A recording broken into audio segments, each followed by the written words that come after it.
नमस्कार, मैं हूं दीपाली राणा। आप देख रहे हैं सीएनबीसी आवाज। आपके स्टॉक स्पेसिफिक सवाल सभी शो में हम करेंगे शामिल। आप अपने क्वेश्चंस हमें सोशल प्लेटफॉर्म्स के थ्रू भेज सकते हैं। साथ ही आप अपने सवाल व्हाट्सएप के थ्रू भेज सकते हैं। अगले सेशन के लिए ट्रेडिंग स्ट्रैटेजी लेने के साथ साथ आप क्वेरीज भी करेंगे शामिल। पहले नोट कीजिए तरीका कैसे पार्टिसिपेट कर सकते हैं शो में। व्हाट्सएप के थ्रू यानी 7045220000 इस नंबर पर अपने व्हाट्सएप पर अपने सवाल भेज दीजिए। आप ये शो देख सकते हैं लाइव सोशल प्लेटफॉर्म्स पर। आप एक्स पर जाएं, फेसबुक पर जाएं, इस शो को देखिए, अपने क्वेश्चंस पोस्ट कर दीजिए #आस्क लिखकर। आज आपकी सभी क्वेरीज को आंसर करने के लिए मंत्री फिनमार्ट करुण कुमार मंत्री हमारे साथ मौजूद हैं। पहले लेकर आते हैं quick recap. Nifty weekly expiry के दिन बाजार में जोरदार बिकवाली देखने को मिली। सेंसेक्स निफ्टी करीब 2% की बड़ी गिरावट के साथ बंद हुए। साथ दबाव हमने आईटी सेक्टर पर देखा। दिन के लोअर लेवल्स पर मार्केट क्लोज हुए और जो कंसर्न्स थे वो ब्रॉडर मार्केट में भी देखने को मिल रहे थे। तो चौतरफा बिकवाली हावी थी आज के सेशन में और इंटरनेशनल मार्केट से खराब संकेत, कच्चे तेल की नरमी, कच्चे तेल की कमजोरी और 7 रुपए की वीकनेस, ये कुछ फैक्टर्स थे जो कि हावी होते हुए दिखाई दिए। 1550 पॉइंट्स नीचे mid cap index which is almost 2.5% के लॉसेस के साथ क्लोजिंग आते हुए दिखाई दी। क्या रहा पूरा एक्शन, किन पॉकेट्स में ज्यादा पेन दिखाई दिया, समझते हैं कंचन नौटियाल से। कंचन बताइए। तो हफ्ते का दूसरा कारोबारी दिन ग्लोबल क्यूज के चलते बाजार में भारी बिकवाली का सामना आज के सत्र में हमें करना पड़ा है। निफ्टी सेंसेक्स की बात करी जाए तो करीबन 2% की कमजोरी वहां पे देखने को मिली है। मिड कैप 2.5% के दबाव के साथ बंद हुआ है। स्मॉल कैप में वही हाल है। निफ्टी, आईटी, बाकी के सेक्टर्स की तरफ भी नजर डालेंगे तो हर जगह बिकवाली काफी ज्यादा भारी होती हुई दिखाई दी है।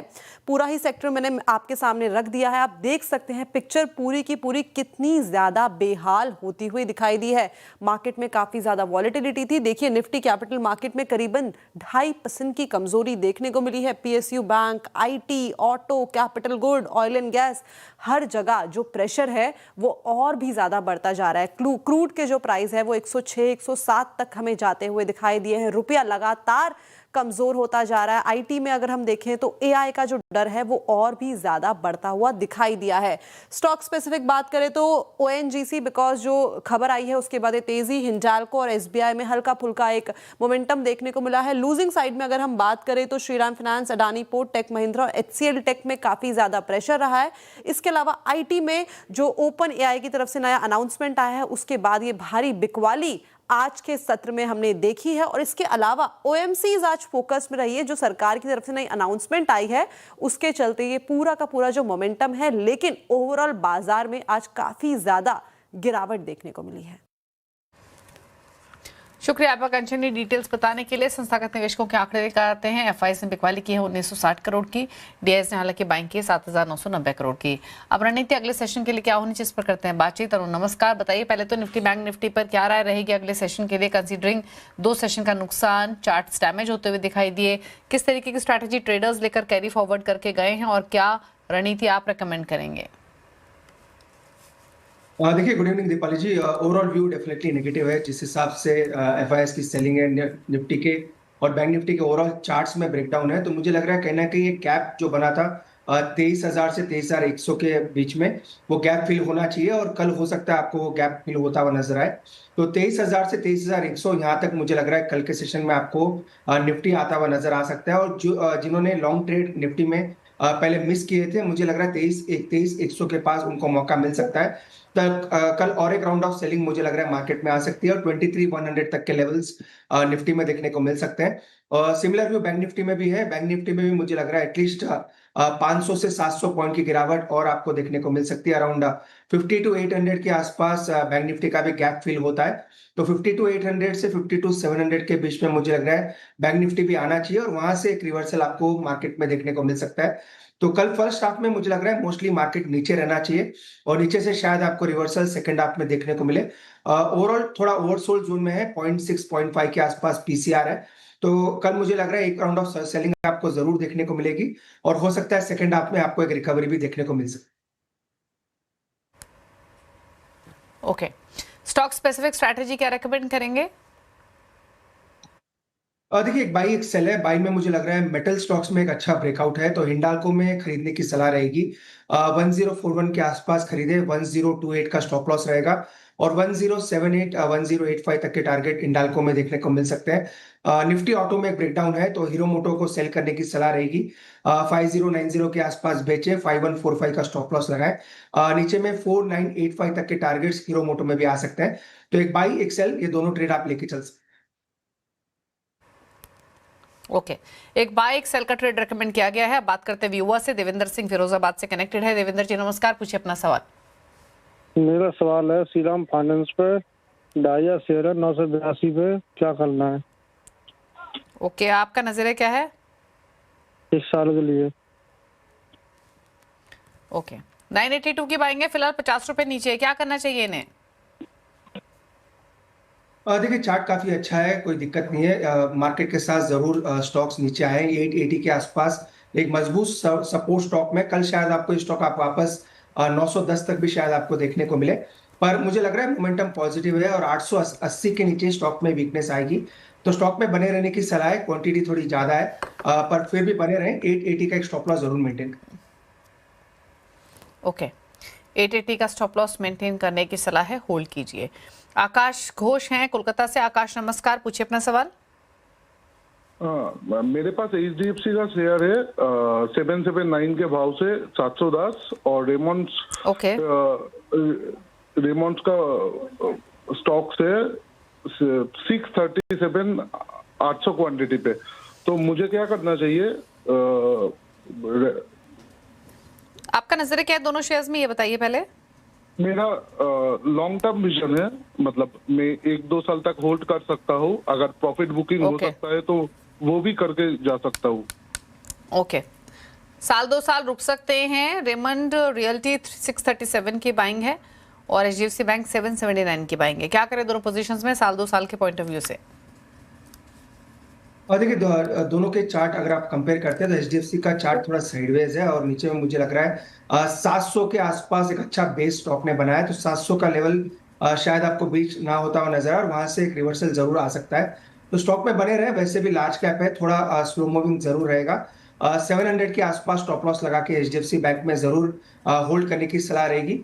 रेमंड रियल्टी का चार्ट अगर आप देखें तो शॉर्ट टर्म चार्ट डेफिनेटली अच्छा है। शायद इन्होंने रिसेंट मोमेंटम में स्टॉक खरीदा है, वहां से स्टॉक में प्रॉफिट बुकिंग देखने को मिली है। ओवरऑल चार्ट पॉजिटिव है, 520 के आसपास एक अच्छा सपोर्ट है, तो 520 का स्टॉप लॉस लगा के रेमंड रियल्टी में भी बने रहे। मुझे लग रहा है अगर मार्केट में रिवर्सल आता है तो ये स्टॉक भी काफी अच्छा कर सकता है। ओके, बात करते हैं अब गोविंद से, महाराष्ट्र से कनेक्टेड हैं। गोविंद नमस्कार, बताइए अपना सवाल। हाँ जी नमस्कार मैडम। पूछिए क्या सवाल है आपका? मेरे पास गॉडफ्राई फिलिप्स के शेयर है मेरे पास 3400 रुपए के हिसाब से, क्वांटिटी मेरी 49 और Okay. दूसरा वाला शेयर है गरुड़ा जो कि है 600 शेयर है मेरे पास में, तो उसकी बाइंग प्राइस जो है तो 191 है। मैं होल्ड कर सकता हूँ 3 साल 4 साल, तो मुझे क्या करना चाहिए अभी? Okay. उसे एवरेज करना चाहिए? आपने मैं गॉडफ्रे average भी फिलिप्स कर के सकता बाद हूँ? दूसरा स्टॉक कौन सा बताया? क्या? गॉडफ्रे फिलिप्स के बाद दूसरा स्टॉक कौन सा आपके पास? गरुड़ा, गरुड़ा कंस्ट्रक्शन। ओके, क्या लेवल बताया आपने? हालांकि स्टॉक की चर्चा कम होती है तो आई एम नॉट श्योर कि अरुण ट्रैक भी करते होंगे। एक बार अपना लेवल और बताइए प्लीज बाइंग का। 190। ओके, गॉडफ्रे फिलिप्स पर तब तक राय ले लेते हैं। आप लंबी अवधि के नजरिए से हैं गॉडफ्रे फिलिप्स में? हाँ 4 साल। ओके, तो 4 साल का नजरिया गॉडफ्रे फिलिप्स में। 1000 रुपए का नुकसान हो रहा है। एक इन्होंने गरुड़ा कंस्ट्रक्शंस की बात की, 190 की यहाँ बाइंग है, 172 पर ये स्टॉक ट्रेड हो रहा है, 9-9.5% बंद हुआ। वॉल्यूम्स भी कमी होते हैं स्टॉक में और मार्केट कैप भी छोटी है, 1600 करोड़ की मार्केट कैप है। बताइए अगर आप ट्रैक करते हैं तो गरुड़ा कंस्ट्रक्शंस को भी और प्लस गॉडफ्रे फिलिप्स 3400 की बाइंग है। Deepali ji, Godfrey Phillips one of my favourite stock है और अच्छा बेस स्टॉक ने बनाया है। 2000 से 2100 के बीच में अच्छा स्टॉक ने बेस बनाया। नो डाउट मार्केट के साथ लास्ट 2-3 दिन में जरूर ये नीचे आया, पर मुझे लग रहा है डेफिनेटली बने रहना चाहिए। अगर ये एवरेज करना चाहें तो 2200 के आसपास डेफिनेटली कर सकते हैं। ताकि इनका जो 3400 का प्राइस है वो एवरेज प्राइस नीचे आ जाए। अगर एवरेज करना चाहे तो डेफिनेटली करें, 2200 के आसपास मिलता है तो इसको एवरेज करके भी चल सकते हैं। मुझे लग रहा है 2750 से 2800 तक के टारगेट गॉडफ्रे फिलिप्स में आने वाले कुछ महीनों में आपको जरूर देखने को मिल सकते हैं।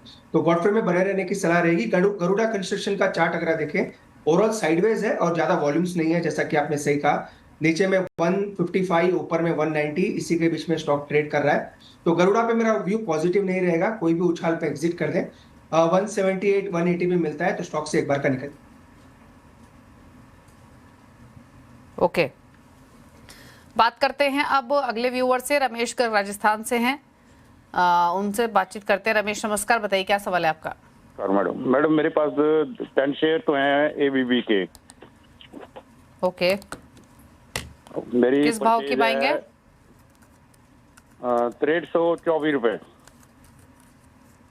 6324।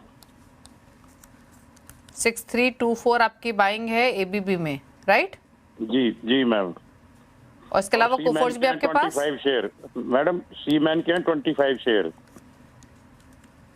सीमेंस के 25 शेयर्स हैं, किस भाव पर? 3587। 3587, ओके जी मैम। सीमेंस आपने बताया 3587 और एबीबी बताया आपने 6324, राइट? Yes yes yes. और आपका नजरिया क्या है दोनों शेयर्स में? मैडम मैं शॉर्ट टर्म भी रख सकता हूँ, लॉन्ग टर्म भी रखता हूँ, मेरे को कोई प्रॉब्लम नहीं है। ओके ओके, शॉर्ट या लॉन्ग टर्म का इशू नहीं है, बट स्टॉक पे लेना चाहते हैं एबीबी और सीमेंस। एबीबी भाव के आसपास ही है 6324 की, क्योंकि इनकी बाइंग है। सीमेंस 3587, अगेन इनके बाइंग प्राइस के आसपास। क्या करना चाहिए अरुण? देखिए, दोनों स्टॉक मेरे ख्याल से इन्होंने रिसेंटली खरीदा है, शायद आजकल में ही दोनों स्टॉक में इन्होंने बाइंग की है। एबीबी के रिजल्ट्स खराब आए थे, फिर स्टॉक में गिरावट देखने को मिली है, पर दोनों का चार्ट कंपेयर करते हैं तो एबीबी ज्यादा बेटर प्लेस्ड है। No doubt gap down open होने के बाद कंटिन्यूस स्टॉक नीचे आया है, पर बने रहने की सलाह रहेगी। मुझे लग रहा है मोमेंटम अगर बनता है तो 6550 तक स्टॉक शॉर्ट टर्म में जा सकता है, तो बने रहे। 6240 का एक स्टॉप लॉस लगा के एबीबी में बने रहने की सलाह रहेगी। सिमिलर व्यू सीमेंस में भी है, सीमेंस का भी चार्ट सिमिलर टू एबीबी है। इसमें जो ओवरऑल मोमेंटम बना है वो मोमेंटम 3400 से बना था। स्टॉक 3780 3800 तक के भी हाई लगा के वापस 3550 के आसपास ट्रेड कर रहा है, तो स्टॉक में बने रहे। मुझे लग रहा है 3645 तक के टारगेट शॉर्ट टर्म में आ सकते हैं। दोनों में कंपेयर करते हैं तो एबीबी मुझे ज्यादा बेटर लगता है, वो आप लॉन्ग टर्म के लिए भी होल्ड करके चल सकते हैं। ओके, बात करेंगे अब अंकुश खंडेलवाल से, पश्चिम बंगाल से कनेक्टेड है। अंकुश नमस्कार, बताइए क्या सवाल है आपका। हेलो, बताइए क्या सवाल है आपका। हाँ मैम, मेरे पास क्विक हिल है 200 क्वांटिटी और बाइंग है 163.68 से। ओके, 163 की बाइंग है और आपका नजरिया क्या है? 1 ईयर का मैडम। ओके, 1 ईयर का व्यू है, क्या करना चाहिए क्विक हिल में? दीपाली जी, ट्रेंड डाउनवर्ड्स है, लोअर हाइज लोअर लोज बन रहे हैं। नो डाउट अच्छे भाव पे इन्होंने खरीदा है, तो डेफिनेटली प्रॉफिट बुक करने की सलाह रहेगी। 30-40 रुपए जो प्रॉफिट बन रहा है, एक बार का बुक करके निकल जाए। ट्रेंड अभी भी नेगेटिव है। 220-225 के आसपास एक रेजिस्टेंस भी है। मुझे लग रहा है एक बार का प्रॉफिट बुक करें और स्टॉक से निकल। बात करते हैं प्रेम शर्मा से, अलवर से कनेक्टेड हैं। प्रेम नमस्कार, बताइए क्या सवाल है आपका। मैम मेरे पास JSL करके है, स्टॉक है 780 रुपए पर लिया हुआ है। ओके, जिंदल स्टेनलेस स्टील वाला। और- तो मैं चाहता हूँ कि मुझे शॉर्ट टर्म में रखने के लिए चाह रहा हूँ वैसे तो। बस मैं ये पूछना चाह रहा हूँ मैं कहाँ तक मैं इसको होल्ड कर सकता हूँ नीचे साइड में। कहाँ तक होल्ड कर सकते हैं? जिंदल स्टेनलेस 780 की बाइंग है, 732 पर ट्रेड हो रहा है। क्या करना चाहिए, कैसा है चार्ट्स पर ये स्टॉक जिंदल स्टेनलेस? 47-48 रुपीज नीचे इनके बाइंग से। दीपाली जी, ओवरऑल देखें तो एक रेंज बाउंड सेशन नजर आ रहा है। ओवरऑल पिछले वीकली चार्ट भी देखते हैं, 680 और 820 इसी के बीच में स्टॉक कंटिन्यूस ट्रेड कर रहा है। वैसे ओवरऑल चार्ट अभी भी पॉजिटिव है, तो बने रहने की सलाह रहेगी, पर स्टॉप लॉस 680 के पास जरूर लगाएं। 680 के नीचे जाएगा देन एक बड़ी गिरावट स्टॉक में आ सकती है, तो 680 के स्टॉप लॉस के साथ बने रहे। 820 तक के टारगेट आपको आने वाले कुछ महीनों में देखने को मिल सकते हैं, तो बने रहे, पर 680 का स्टॉप लॉस जरूर लगा के। ओके, बात करेंगे अब अगले व्यूअर से। सतीश शर्मा हैं हमारे साथ सूरत से। सतीश जी नमस्कार, बताइए अपना सवाल। हाँ मैडम, मैंने एनबीसीसी के शेयर लिए हुए हैं 99.26 पे। 100 शेयर है Okay. मेरे पास। शॉर्ट टर्म के पर्पज से लिया था, तो क्या व्यू है मैम? इसको क्या करना चाहिए? मेरे को अभी और बाइंग करनी चाहिए कि इसको सेम पे होल्ड करके रखना चाहिए कुछ टाइम के लिए? कब तक रख सकता हूँ होल्ड करके? 99 रुपीज़ की बाइंग है और कितना रख सकते हैं ये तो हालांकि आपका पर्सनल डिसीजन है, बट स्टिल साल 2 साल रखे तो क्या फायदा हो सकता है अरुण, या कोई और सजेशन एनबीसीसी पर? दीपाली जी शॉर्ट टर्म का व्यू ही रखें। ट्रेंड अभी भी नीचे है, स्टॉक का कोई बुलिश मोमेंटम नजर नहीं आ रहा है। 89 के आसपास 50 डे मूविंग एवरेज है, उसके नीचे जाएगा तो वीकनेस काफी बढ़ सकती है। तो लॉन्ग टर्म व्यू फिलहाल स्टॉक में बनाने की राय नहीं रहेगी। 89 के आसपास एक सपोर्ट है, तो स्टॉप लॉस जो आपको लगाना है ₹1 नीचे लगाएं। 88 के आसपास स्टॉप लॉस लगा के होल्ड करें। 88 अगर छूता है और अगर उसके नीचे जाता है तो स्टॉक से निकल जाए। ओवरऑल ट्रेंड अभी भी स्टॉक का नेगेटिव है, इसलिए स्टॉप लॉस 88 का लगा के फिलहाल होल्ड करके चल सकते। ओके, बात करते हैं घनश्याम से, हरियाणा से कनेक्टेड है। घनश्याम नमस्कार, पूछिए सवाल। मैडम मेरे पास 5450 शेयर हैं स्टरलाइट टेक्नोलॉजी के 100 रुपीज से, और 85 रुपीज से 4500 शेयर HFCL है। इन दोनों में रुकना चाहिए या निकलना चाहिए? मैं लॉन्ग टर्म के लिए रख सकता हूँ साल 2 साल। साल 2 साल रख सकते हैं दोनों में, हालांकि ऑलरेडी अच्छा मुनाफा हो रहा है। हालांकि दोनों ही अपने पीक से नीचे आए हैं, उसके बावजूद भी क्या करना चाहिए अभी? Sterlite at 100, HFCL at 85। Deepali ji जो कैपिटल इन्होंने लगाया है, क्योंकि इनकी काफी नीचे की बाइंग नजर आ रही है, तो at least profit partial profit book जरूर करना चाहिए। इनके 2 रीजन है। एक तो काफी फास्ट मूव आया है, दोनों ऑप्टिक फाइबर के स्टॉक इन्होंने खरीदे हैं, स्टरलाइट टेक्नोलॉजी और HFCL। दोनों में मोमेंटम भी काफी अच्छा देखने को मिला है, तो मुझे लग रहा है एक बार का profit book at least partial profit book जरूर करना चाहिए। मोमेंटम अभी भी पॉजिटिव है, पर चूंकि स्टॉक काफी फास्ट मोमेंटम दे चुका है, इसलिए एटलीस्ट 30 से 40% का प्रॉफिट बुक करें। बाकी 2 जो आपके पास होल्डिंग रहती है उनको होल्ड करके चलें। ट्रेंड अभी भी पॉजिटिव नजर आ रहा है। ओके, बात करते हैं वलय से, मुंबई से कनेक्टेड है। वलय नमस्कार, बताइए अपना सवाल। हेलो नमस्कार, मेरा सवाल ये है, मेरे पास BSE के 516 शेयर्स है 2972 के प्राइस से, एंड मुझे इसका लॉन्ग टर्म व्यू जानना था ऑल्सो कि अगर NSE का IPO आता है तो इसके ऊपर क्या इम्पैक्ट हो सकता है?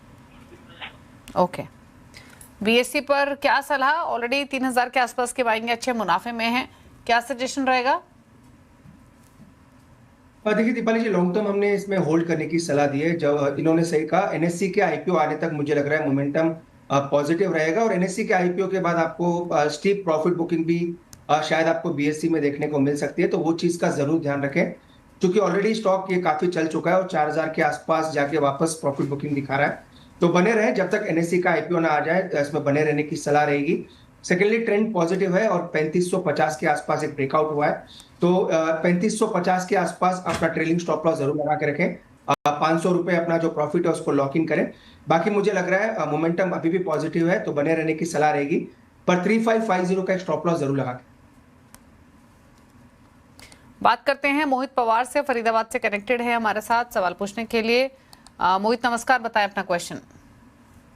नमस्कार मैडम, मेरे पास टाटा स्टील के 690 शेयर है 135 के भाव पे, और मेरा लॉन्ग टर्म का नजरिया है तकरीबन मैं 20-25 साल भी रख सकता हूँ, मतलब पैसा डाल के रख सकता हूँ वहाँ पे। तो फिर इस पे क्या करना चाहिए? ओके, क्या करना चाहिए इनको? इस पोजीशन में रख सकते हैं, ऐड भी कर सकते हैं टाटा स्टील?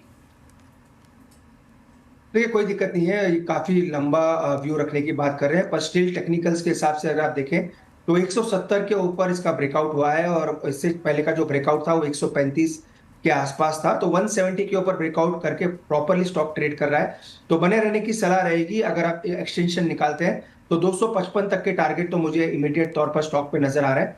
15-20 साल का व्यू देना थोड़ा मुश्किल है, पर चूंकि ट्रेंड स्टॉक का पॉजिटिव है तो बने रहने की सलाह रहेगी, कोई दिक्कत स्टॉक में नहीं है, पर एक ट्रेलिंग स्टॉप लॉस जरूर रखें। 170 के आसपास अपना स्टॉप लॉस ट्रेल कर लें। बाकी मोमेंटम चूंकि स्टॉक का पॉजिटिव है इसलिए बने रहने की सलाह। ओके, बात करेंगे नरेंद्र कुमार सेन से, कोटा से हमारे साथ कनेक्ट है। नरेंद्र जी नमस्कार, बताइए अपना सवाल। नमस्कार जी मैडम मेरे पास SBI का शेयर है 247 के रेट पे परचेज है, 2022 शेयर है। और एक अंडानी पावर है जो 139 की रेट पे है, 500 क्वांटिटी। मुझे ये शॉर्ट टर्म में क्या करना चाहिए? इनको निकाल दूं? अभी दोनों गिरे हैं, आज में भी, कल भी थोड़ा बहुत गिरा था SBI, दोनों गिर रहे हैं। ओके, पूछ लेते हैं क्या करना चाहिए। अदानी पावर और शिपिंग कॉर्पोरेशन ऑफ इंडिया, 2 दिन से ये क्या पूरा मार्केट ही गिरा है, तो उसी का इम्पैक्ट है, उस पेन से ये भी छूते नहीं है।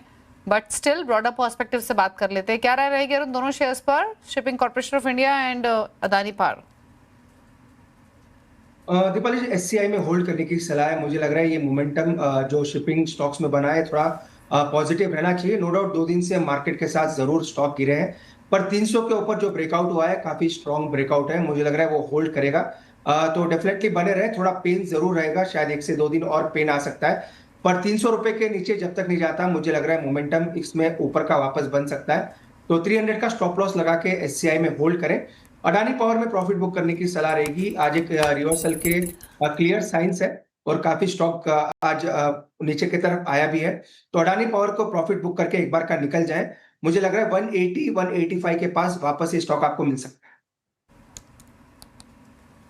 ओके, चलिए, तो ये रही सलाह आपके लिए अदानी पावर पर। रुकने के साथ एक ब्रेक के लिए शुक्रिया अरुण आपका शो में आने के लिए और सभी क्वेरीज को आंसर करने के लिए। ब्रेक के उस पार हम बात करेंगे डॉक्टर रेड्डीज के मैनेजमेंट से और अर्निंग्स। चल वापस आते हैं छोटे से ब्रेक के बाद।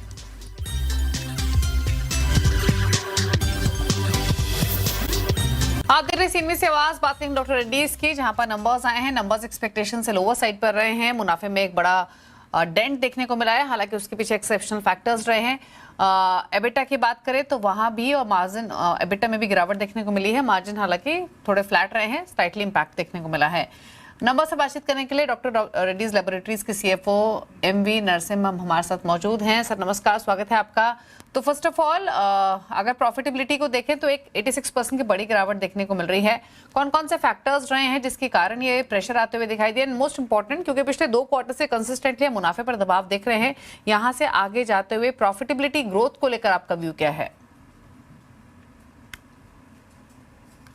You are right on the reported numbers. I think you see decline because in the previous year quarter we had a limonite sales, and this quarter we don't have a limonite sales in line with patent expiry in the January month. That is a low. That is one of the reason. And apart from that, we have like a 4 specific items has impacted. One is our one-time lenalidomide self-stock adjustment of rupees 453 crores. Number 2, we also taken additional VAT provision for one of our subsidiary, that is about 114 crores.